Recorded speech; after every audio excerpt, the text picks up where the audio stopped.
Hello everyone, Blue Star Saber here once again to do another Star Wars Maul Shadow Lord review, Episode 7 and Episode 8, Call to Oblivion and the Creeping Fear.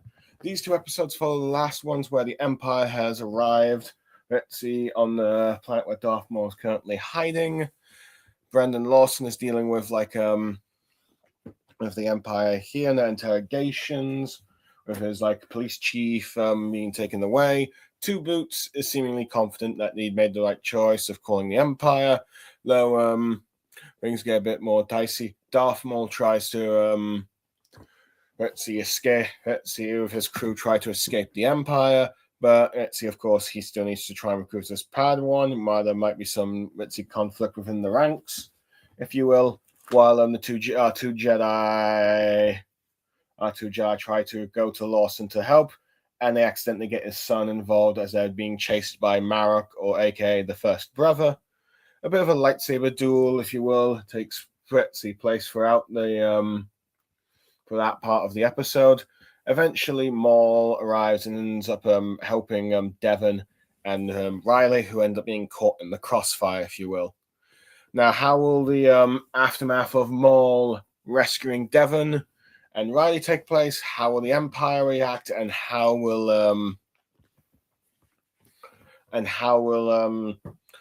Brandon Lawson reunite with his son, if you will? And will Two Boots start to realize that the Empire is evil?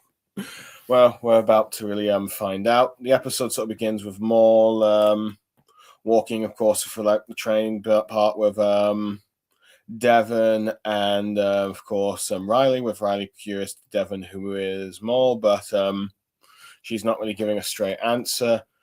She sort of talks, if you will, with Darth Maul, if you will, and she's of course trying to wants to get back to her master. Maul suggests that she's free to leave when she can, but if she leaves now, she'll be pursued by Empire. Maul gives hints to her about losing his mother and his brother and his family and home to his master, who has now once and dead and all that stuff. Not outright stating it's Sidious, but basically implying that he has taken everything. And as a result of this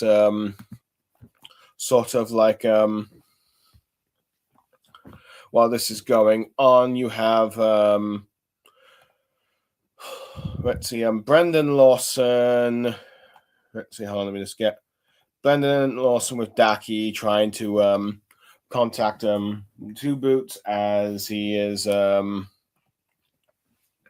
trying to get updates on whereabouts of his son, if you will, but actually is trying to get contact with his friend, but not Two Boots, actually the other one. I believe her name is his contact basically, but she's gone dead silent. You see him sort of butt heads with Darky for a bit, but gets him to focus on trying to find out on the direction where he thinks that they might be. Devon sort of arrives and ends up meeting Lutuvario with Lawson, where they also end up, of course, meeting the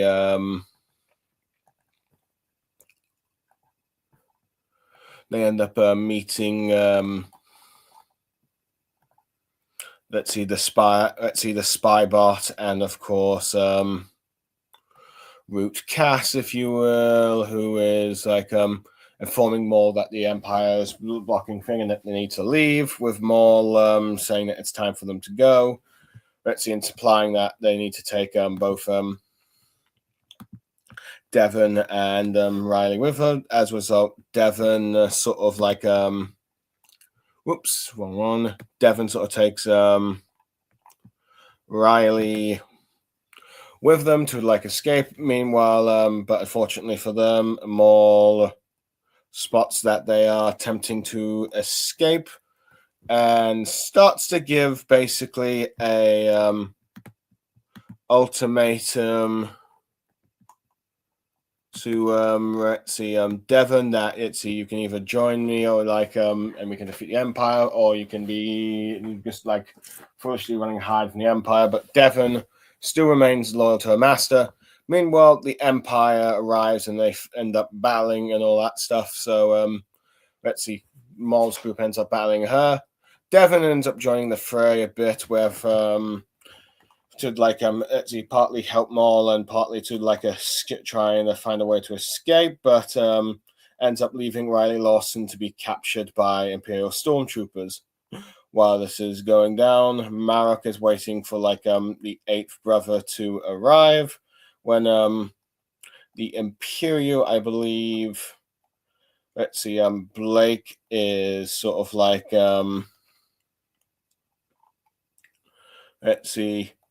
Blake is informing, who also later has when Riley is brought in for questioning from the police, if you will. Two Boots is there, but granted he's no longer wearing his boots. Tries to protest when Riley's being taken for interrogation. It's not following protocol, but threatens that he will have his memory erased if he doesn't. You can't have Two Boots acting like a sort of parental figure to Riley for apparently breaking the law, if you will. But yeah, but nevertheless, that's going down. Eventually, Brandon and Darky end up reuniting with Devon, where Devon reveals that unfortunately that Riley's being captured. When Darky sort of tries to ask about how if there's anyone else with her, Devon sort of brushes it off, not informing that they encountered Maul earlier, if you will. So they need to try and think of a way of trying to rescue Riley. Meanwhile, while Maul's group is attempting to escape the Empire, you have this Mandalorian here, Kebus, who was trying to take some credits, but Root Cass sort of prevented him from taking them. He also sort of starts to question that he didn't really sign up with this with Maul and stuff, leading to I believe you could say, Root Cass sort of questioning Maul, that there's lack of loyalty with some of the troops at the moment, and that there's a limit to how much they can be bought. Maul sort of implying that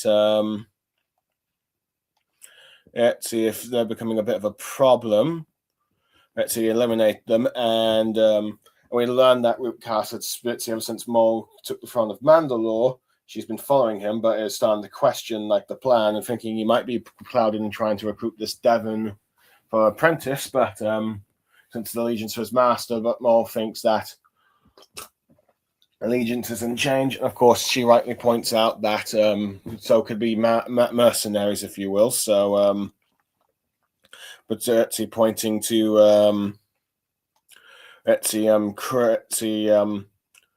Kerbis here, but as they're getting towards their ship, they end up having another encounter with the Empire. You have Scorn and Icarus shooting down quite a few gunships. Well, I think you might have shot down some gunships earlier as well. The two Zabrak brothers that are with Dathomir and Zabrak brothers that are with Maul earlier. You have Luto Crass trying to survive the whole thing. You get a bunch of Mandalorians shot down with then Kerbis attempting to escape with his men, leaving the others behind with Root Cass cursing, but hit the Mandalorian ship they steal, ends up being shot down, and Maul starts encountering and fighting both the 11th and first brother, if you will. Maul does quite a good fight, but he's clearly weakened by the cybernetics, and the two Inquisitors end up doing well against them, where one of the two Dathomir and Zabrak brothers, I think the one called Scorn, goes to help Maul, saving his life, I think, but ends up being killed by the 11th brother. Maul ends up offering to surrender, but the but the Inquisitors reveal that they're not taking him as a prisoner.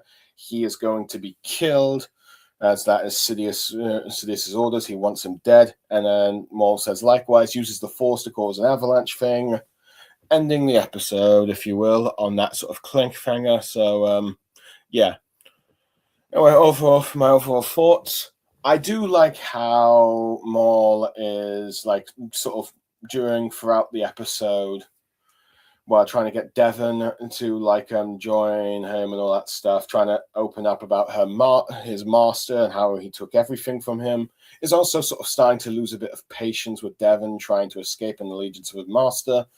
He really wants her to become his apprentice, seeing her as skilled enough, but in some ways, this impatience might be blinding him to like the fact that some of his other crew is beginning to like lose their loyalty as they're not getting paid, if you will. So, yeah, but it's all like that. But other than that, I do like how let's see the episode. He is able to like take on.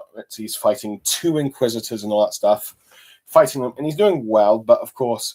But I do like how the cybernetic legs show that let's see, he's sort of weakened, he's not at his full strength, and he's not able to move as he normally would. As a result, he sort of gets overwhelmed by the Inquisitors and even had to be saved by one of the Sabrak Knight brothers, who ends up getting killed. So, but yeah, I do like how but yeah, I think this is like a good way of making Darth Maul lose a fight, if you will. Having him not at full strength and having those robot legs of his, basically cyborg legs of his, being too damaged from previous battles that it's slowing him down and allowing like the 2 Inquisitors to overwhelm him. I do like how he's able to escape them by using the Force to cause a bit of a bitsy avalanche collapse around like the cave they're fighting in, if you will. So I do like that. And I do like how Root Cass, if you will, is starting to like question Maul about, let's see, trying to like recruit this apprentice, because she knows that her allegiance is to her master, and she's not convinced that she's going to turn. She does seem to understand why Maul wants her, but thinks that it's like she's just too alleged to her master. But I do like how we learn that she still considers Darth Maul the rightful Lord of Mandalore, if you will, the one that's still technically in charge. Because technically it wasn't Bo-Katan that bested Maul, it was Ahsoka. So by Mandalorian tradition, she shouldn't really be in charge of Mandalore. It should still technically be Maul, or you could even argue maybe Ahsoka. But of course, that's not happening, and Bo-Katan ended up taking over Mandalore before the Empire came, and then put it like her partner. What was it? Let's see, Ral or something. I can't. I can't remember the name, but it was the other Mandalorian that was part of like Maul's high command, if you will. But I'll have to look at the names later. But yeah. But yeah, I do like how at least she's loyal, and I do like how she's trying to prevent Kerberos from taking credits and cargo they don't need, and making him try and stay in line. But of course, he double crosses her and he curses her name. But yeah, other than that, Spybart continues to be such a entertaining dark droid, if you will, making fun, teasing like the Jedi, Devon and and of course Riley, if you will, but also being quite a ruthless killer droid, taking out one of the Imperial spy drones, if you will, brutally, and then throwing off stormtroopers off bridges. I mean, that is like brutal. So it's like he's such a dark, scary little droid, if you will. So I thought that was pretty cool. What else is that? Oh yes, I do like how let's see, we got like a name for this. One of the Mandalorians that was only doing this for the credits, if you will. Let's see, Kerbis, if you will. That was teased a few episodes back, but now it's come the full thing, like him having to leave credits behind. That seemed to be like the final draw for him. And when the moment he got the opportunity to escape, he like a double cross Maul and Cast, if you will. He did it, but of course he got his own upcomings as a result, getting shot down by gun troopers. But in many ways, see, this sort of betrayal also prevented like Maul's group to like escape with like their ship, if you will. So they now have to find another way to like basically escape. What else is there? Oh yeah, Blake, of course, is continuing to, of course, be sort of like the Imperial antagonist, if you will. That hold on. Continues to, of course, be like the Imperial antagonist that it's basically questioning Two Boots' loyalty, like his loyalty to the Empire or following Imperial protocol, because when he's breaking them and sending Riley for interrogation, then he probably shouldn't, if you will. So I do like that. I will admit, the Daff, let's see, the Sabak brothers, being like the sort of cool guy with the Gatling gun and the knives and all that stuff, it's still fun to watch these two, if you will. But and even them seeing one of them take down a gunship, if you will, by shooting the pilot, so that was fun. But I do like that we do actually now get like starting to get some casualties with Mandalorians being shot down, and also one of the Zabrak brothers being killed. I do like how you can see how the close bond they are working together. When I'm saying cover me as I go help Maul, and then when one of them dies, you can see the other one's reaction and grief for like the loss of their for his brother, if you will. And I do like how in the next episode you have like sort of Cast sort of like giving a moment to like let him grieve, but I'm spoiling that part, but yeah. So I do like that, and I do like how Luther always do, of course, like at one hand being like the sort of sneveling, mocking gangster towards like the jet, let's see, Devon, but also being a bit of a coward and like, wait for me. Though granted, probably would have like tried to go with Kerbis before he like left him behind, but frankly, he's probably dodged the bullet really, as Kerbis got his upcomings, but nevertheless, he's like still about. So, but yeah. Anyway, I do like how Two Boots, of course, being like the sort of like uncle, scolding uncle of like, Riley, you broke the law. How could you? And trying to make sure for all protocol that he's okay. But it's starting to see more of like the Empire just threatening and even threatening to take his memory. It's like they forced him to remove his boots. And I do like how he tries to emphasize that. But it's like you can really tell that he's probably starting to lose patience with the Empire, starting to get nervous, especially when his Brandon Lawson tries to contact him, and he has to try and like hide the comm so the Imperials don't hear it, if you will. So there was that. And Lawson, I do like how he's sort of getting a bit, getting a bit mad with like how if the Jedi didn't get them involved, but nevertheless was able to calm down and then try and find the next move of finding them. I do like how the sort of conversation he has with Darky, if you will, about how he never believed that the Jedi all became traitors and thought something was up, given that we learned that he did actually work with a Jedi before, and as a result, he sort of got an idea what they're kind of like as characters. So I will admit, I like the sort of movement between Darky and Lawson, and their bonding with Darky trying to be the sort of voice of reason and calming him down, as well as also that nice moment where he actually gets to meet someone that actually believes that the Jedi are still good. But yeah. But I do like how he's at first a bit reluctant to try and rush in to rescue Riley, but when both Devon and Lawson say they're going to do it one way or another, he just agrees to help. But yeah, Riley, of course, it's more of I suppose you could say it's more of a plot or a plot device around of getting characters to move, if you will. But I do like how he's trying to ask about who Darth Maul is. Unfortunately, he just is not suited to going to combat, and fortunately, is a bit unlucky when he gets captured by the Empire and it's interrogated the eighth brother. I'm not sure if he will survive or not, but I do wonder if his trust in Devon might have been a little shaken when she went to try and help Maul instead of trying to escape at one point. But yeah, and arguably Devon, I would say, probably remains one of the most interesting besides Maul, the most interesting characters to follow, because everyone expects her to become Darth Talon. But at the moment, you can see that while she might be learning about Maul, about his master and all that stuff, is a bit reluctant to do so at first, since but is not really wanting to join Maul, since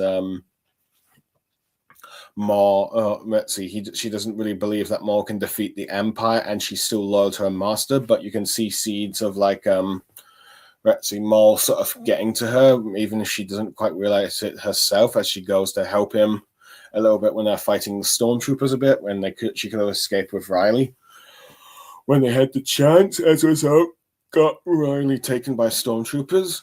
And also, she's not telling her master fully that she got help from Maul to escape the Imperials, so there's that. And the 11th and Marek, the first brother, if you will. These two, I think are doing a quite good addition. It's nice to see what the Inquisitor that got easily killed by Ahsoka could do, sort of redeeming him in some regards. I mean, in the Tales of the Jedi one, because there was the sixth brother, but this is a different brother, and I'm wondering how Dave Filoni's going to sort out that continuity. But nevertheless, it's nice to see these two sort of working together, taking on Maul, and arguably these two have with this Shadow Maul Shadow Lord, if you will, shown just how intimidating and powerful and dangerous the Inquisitors can be, particularly when they gang up on someone. And arguably, yes, Maul was weakened, but nevertheless, you still have they're still sort of pinning Maul down, that he's forced to use the Force to cause an avalanche to escape, and even killing some people. So, yeah, arguably Shadow Lord has probably been the best portrayal of the Inquisitors so far, if you will, with just how deadly they are in lightsaber combat. So, yeah. Overall, I would probably give this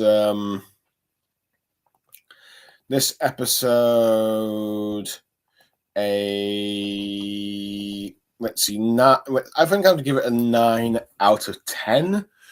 Maybe a 10, maybe not maybe a 10 out of 10, but yeah, the lightsaber action is great. The Inquisitors shown just how dangerous they are. I like how Maul's losing patience with Devon, but is still trying to get her to join his side, but as a result costs some of his own loyal, not really loyal mercenaries to turn on him, if you will. I do like Lawson's interactions with Daki about not believing that all the Jedi were traitors, if you will. Devon, you can, while still resisting Maul, you can clearly see signs that she might be slowly going towards him, if you will. And seeing Two Boots getting more and more fed up with the Empire, breaking protocol and being harsh, if you will. So, yeah, and arguably finally some of Maul's members betraying him, and as a result getting killed, as well as one of the Zabrak brothers being killed. So, yeah, overall, I definitely say a good episode, if you will, and I am sort of looking forward to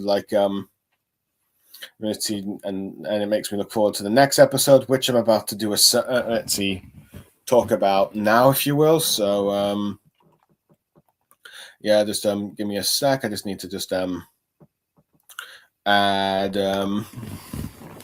what was it? Oh yeah, Rena Sul, who was like the contact that Lawson was trying to do earlier. But basically, the episode begins, of course, with Maul following up with Maul was like escaping, if you will. So Maul was escaping, if you will. So and using his sort of lightsaber to crash through. And throughout the episode, Maul is sort of hallucinating, having visions of when he was a child, when he left his brother Savage to join Darth Sidious. Darth Sidious is training him, sort of being like, when the moment when Obi-Wan sort of cut him in half, if you will. All those sort of moments, you see like a Maul sort of going sort of mad, crying even. We're seeing a reflection of himself, talking about how he hates that part of himself and all that stuff. And we sort of get a bit of a motivation from Maul that the reason why he is doing this, why he's trying to take down Sidious, is so he can never do something like what happened to him happen to anyone else again. Arguably, Maul still probably wants to rule, but it shows that he also has like maybe some noble motives, even though it's twisted by his revenge and hatred, if you will. So you got that. During the whole thing, during the whole thing, Rook Cash, if you will, along with like Spybot trying to keep tabs on, where Maul is, if you will, and then trying to make sure that he is still alive, hoping to wait until he does eventually reunite with them, so showing their sort of loyalty. But you also have like a nice moment where, like I said a bit earlier in the stream, where I talked about how she gives a moment for like one of the remaining Sabrak brothers to mourn the loss of his brother, if you will. So you have a little bit nice moment there. Meanwhile, you have like Luke Vario getting annoyed with like staying with them staying too long if the Empire's going to come and get them at some point, and it's like, it's possible that Maul might be dead, which arguably he probably would want to like enjoy not having to deal with Maul, threat of Maul controlling him, but at the same time he doesn't probably want to deal with the Empire. So you do have that. So I'll get more to what happens at the end of the episode soon. Meanwhile, I think you have like the 11th brother like interrogating Riley, if you will, but Riley, of course, is like in a cell thing. Brandon Lawson gets into contact with his like his friend Sol, who has a ship ready, but they need to leave soon, and she's going to leave without him one way or another. And so Lawson decides to turn himself in. Daki and both Devon are sort of against this plan, but nevertheless agree to help him out, if you will. With Daki sort of sending Devon to go find a Switzy transport for them to get out of there, or at least a speeder for like a chase thing, and which he ends up fighting these Cyclops aliens to like beating them off screen just to get the sort of cool ride, if you will, but it's not inconspicuous enough for her master. Meanwhile, Lawson contacts Two Boots that he's willing to turn himself in if he gets Riley out. And during this, Two Boots ends up contacting, I believe. Hold on. Let me just get. I believe his name is. Ends up having a bit of a conversation with. What's his name? No, not that one. Let's see. What Wade, if you will. Oh yes, Wade. This sort of like and pretty one of the two other cops that we see that's alive, where it's revealed that Two Boots is acting all nervous, but trying to just like thinking that everything's all right before he sort of drops the bombshell that their chief, if you will, what's her name? Kleiss as arguably being killed by the Empire, and that let's see, it's not. Let's see what he thinks it is. Let's see, the Empire's basically taken over, and they don't care about protocol and all that stuff, and they just decide to kill her. And arguably, this might have been the thing that sort of broke the straw for Two Boots, as he ends up taking Riley out of the station, and as a result, when the Imperials started catching on, he sort of stuns them and escapes. Let's see. Brenda Lawson arrives with Daki, has a nice moment with his son, but it tells his son that he's going to turn himself in. But Two Boots saying that, I'm not following the deal anymore. And of course, Devon arrives just in time to save them, crashing, knocking out a few speeders, if you will, and they end up escaping. Daki is about saying, let's see, you could have chose a less obvious kind of transport to escape vehicle, if you will, but she favors speed. Lawson sort of defends this, if you will, and Riley ends up telling Two Boots that the two companions they've attached are Jedi, if you will, as this kind of surprise them, and they end up escaping. Being chased by Empire for a bit. Eventually, they sort of arrive to where Rena Sull is, and it's revealed that she has been compromised as you got both the first brother and the 11th brother ready and waiting. She sort of gives and luckily for them, it's because Devon senses it with the Force with Daki as well, telling Brandon Lawson to contact his thing, and she ends up mentioning this one planet, a location, that he realizes that, okay, yeah, she's been compromised. And she ends up fighting some of the stormtroopers as well. And I think even holds the Imperial, let me just see, the Imperial Lieutenant Blake, if you will, at gunpoint, or grabs his arm and ends up sort of firing at the ship engines, causing an explosion that may have just killed this guy and herself and a few Imperials there, minus of course our two Inquisitors. So our heroes sort of escape as they try to find another way of getting off the planet. And this is where Luke Vario takes them to the hideout of his former rival that he killed and all that stuff.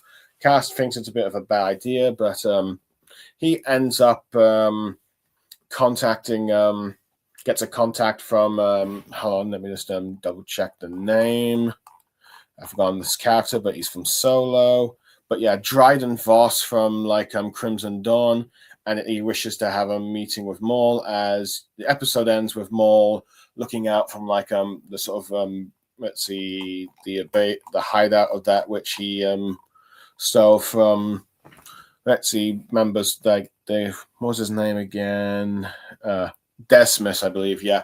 Desmus, looking out from his office, preparing to do his next move, if you will, arguably to meet with the leader of Crimson Dawn, sort of ending the episode. So yeah. Anyway, time for my I guess you could say overall thoughts, if you will. So yeah. Okay, arguably this episode probably didn't feature too more, or wasn't perhaps the main focus of this episode in a sense. It was more of our hero characters got the spotlight, but the moments that Maul got were really good. They were really good. It gives you quite a bit of, not only do you get to see Maul's backstory, if you will, bits of Maul's backstory of when he was, where he willingly went with Sidious and felt like he had no choice but to do so, despite Savage promises asking him not to do so. He goes, we see his training, Sidious punishing him with Force Lightning when he disappoints him. When he gets killed, when he seemingly nearly dies against Kenobi, which he technically probably did die before the Clone Wars brought him back. If you will, how Savage ends up reuniting with him and then getting killed by Sidious, if you will. Granted, they didn't end up showing Mother Talzin's death, but I guess they never really adapted that in animation, so yeah. Granted, I suppose there's one little contradiction with like the whole shadow. Let's see, with the flashback with Savage saying you must seek revenge, brother, which Maul doesn't really do. Savage doesn't say that. He says, "I'm an unworthy apprentice. I was not like you, never was." But arguably, this could be just more. You could excuse Maul's hallucinations with the force, with this visions of his past, if you will. That might be let's see, refolding his memories, if you will. And throughout the thing, you see him cursing Sidious for what he's done, and we get the motivation that the reason why he's doing all this is he wants to prevent Sidious from doing what he did to him, to anyone else. And arguably, you could say this is like a sort of noble motivation, if you will, of Maul was treated badly by Sidious, lost everything, his family, his home, if you will. But arguably, Maul is probably more driven desire by revenge, if you will. You could see, arguably, his motivations could make him more of an anti-hero, but because he's such since he's such a villain, if you will, let's see, while the motives might be in noble intention, he's doing this mostly to get revenge against Sidious. It's not for like a good thing. He just wants the revenge. He wants to make Sidious pay for what he does. I do like how he's like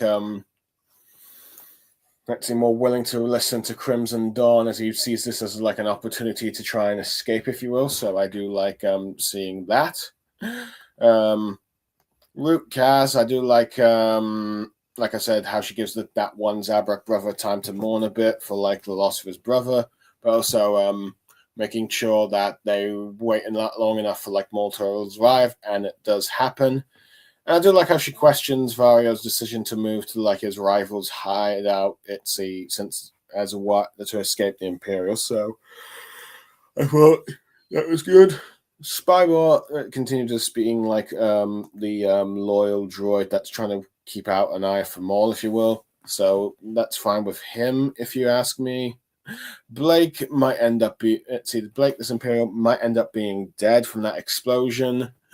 Arguably, he's a very cocky, arrogant dude, and frankly, I will not miss him. But yeah, granted, he's not. He was just more of like just granted, his purpose might just be done now since Two Boots has now finally defected in helping the good guys again, if you will. Since he's just seemed to be more of a character that was used to fuel Two Boots' eventual betrayal against the Empire, if you will. So, but yeah, nevertheless, I think it's a fitting end if he does end up being shot down by that explosion, if you will. Like I said, I liked seeing one of the Zabrak brothers mourning, but I wonder to see how this will affect his relationship with Maul down the line, though I assume that he'll try to help repair the legs again. So we've got that. Varia, of course, being like, let's see, trying to make sure that he survives, getting a bit annoyed that the plan is just to wait for Maul, thinking that this is too risky. But I do like how, at the very least, he's also still willing to stay by Maul and and give him an opportunity to reclaim his empire when he sees a chance for like business. I do like his sort of strategy of like going to his rival's hideout to like avoid the Empire. And it seems like he's once again proving his worth to Maul by getting in contact with other criminal organizations such as Crimson Dawn rather than just the Pikes. So yeah, it seems like at the very least he will bide his chances. Though I'm curious to see if he might try to use Crimson Dawn to get rid of Maul, but who knows? But at the very least, we do know that Crimson Dawn does go back under the leadership of Maul again, given the events of Solo. So we'll have to see where that plays off. Oh yeah, I did like how we got Wade back, if you will, for a bit, and he was sort of like the character to tell Two Boots that Chief Klyce is dead, confirming that she did end up being killed by the Imperials. There was implications that she didn't see something happen to her after her interrogation. And it does turn out, she ended up being killed, and then thanks to him, this allowed Two Boots to finally realize just how messed up the Empire is, or start to realize, if you will. So, but yeah, now as we're going to see this character again, highly unlikely, but I think he's at least served at least a decent purpose this episode of helping Two Boots, which I will admit it is nice that Two Boots is finally got off like has sort of gone. I think arguably nearly completed his character arc, if you will, of like following protocol, trust the Empire, but seeing just how much they're willing to hurt like those he cares about and willing to, let's say, ignore protocol to do what they want, and eventually just decides that it's like even when doing a deal with Lawson, if you will, decides that no, I'm just not following the deal, Captain. I'm sticking with you. And even like the moment he has with Brand Lawson about how could you tell it's not me without my boots, and he says, "I always know it's you's partner," showing that despite everything, they are really close as friends, if you will.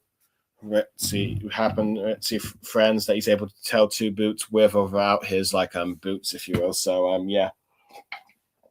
And I do like how he gets caught up with like oh, let's see, learning that from Riley that their new friends are Jedi, if you will. So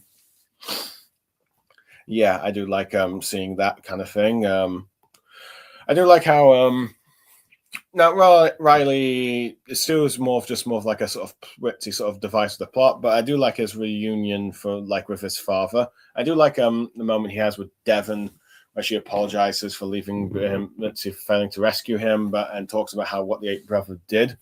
And he didn't have any information. It feels like he would have spilled and all that stuff. And you get Devon trying to calm him down. I do wonder if there's still a romance developing between these two, or something's going to happen to like one or the other. I could see, at the very least, Devon maybe surviving, but I could also see him dying to further motivate Riley. See Riley dying to motivate Devon to become Darth Talon. Who knows? But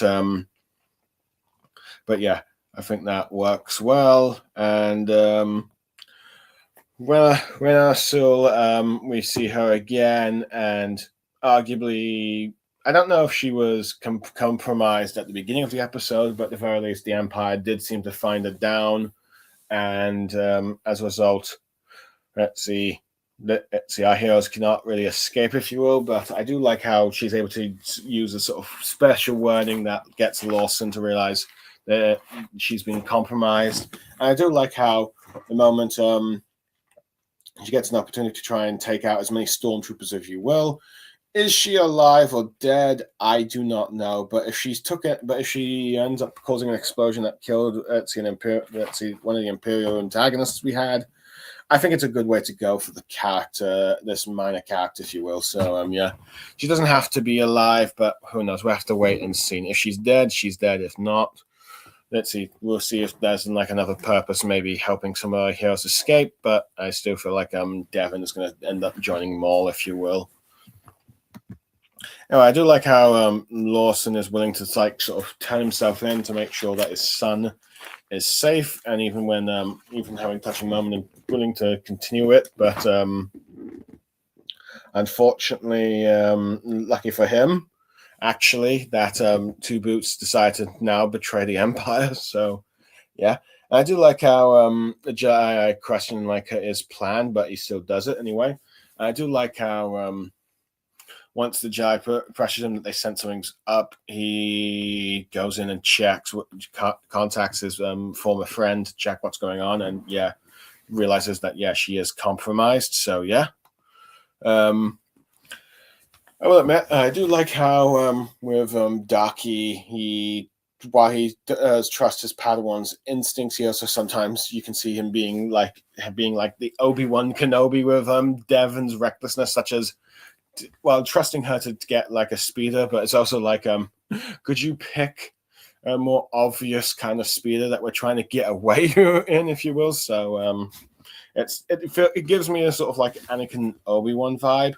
Arguably, he doesn't do much besides trying to give counsel for like Lawson down the line, but I do like how you got a moment of using the Force to like cause a few stormtroopers to crash in the vehicle chase. But yeah. But yeah.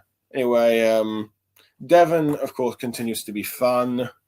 I do like how she tries to apologize to Riley for like what happened to him and not blaming herself for that, and tries to reassure him. But also I like how she has a bit of an Anakin Skywalker moment of stealing like one of the stylish and fast speeders and even knocking out a bunch of thugs to do it. Granted, I'm not sure if this is like Darth Maul rubbing off of her and stuff, but let's see. At the moment, at the very least, she is able to like help the others escape with her skills so far. So props to her and that. What else? And I do like how it was her that sensed the Force that, let's see, their getaway ride has been compromised. So yeah, I think that was good as well.